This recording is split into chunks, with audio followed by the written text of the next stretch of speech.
Oh my gosh.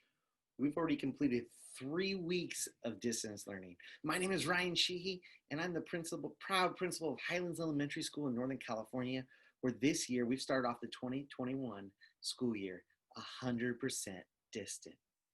And one of the things I've been trying to wrap my head around is how do I lead from a distance? And when I say lead, I'm talking about every type of educator, your special ed assistants, your classroom teacher, your custodian, your noon supervisor, whatever it may be.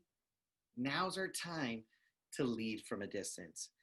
And so I wanted to share with you 3 tips, tricks, whatever you want to call them, that have helped me be successful. The 3 things to focus on are your mindset, our focus, and our mental health. I feel that these 3 things, if we can do them well, we're going to be able to accomplish some amazing things this year. Change your mindset from have to get to. I've talked to so many educators, I've talked to principals, classroom teachers, noon supervisors, whoever it may be, that have been really focusing on, oh my gosh, I have to get this done. I have to do this. I have to do that. I want you to flip that. I want you to think about, I get to do this. I get to do that. Just even flipping that, saying that, it changed the endorphins within me. Even now, talking about it, I get excited when I get to do something, not necessarily as much excited when I have to do it. So think about that, flip that mindset. Less is more.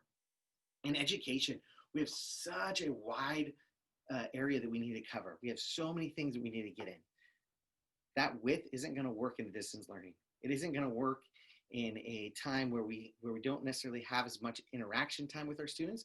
We need to look for 3 to 5 things. 3 to 5 things are a priority to us, to our school, to our district, whatever it may be. And we really need to focus on those 3 to 5 things. Less is more. When we do that, our students will learn more. I promise you, the depth in learning will increase. Students will be more engaged, and it's easier on you as a teacher as well. It's easier on you as an educator. It's easier on you as a leader. Focus on 3 to 5 things and do those 3 to 5 things really well. And then unplug. Unplug.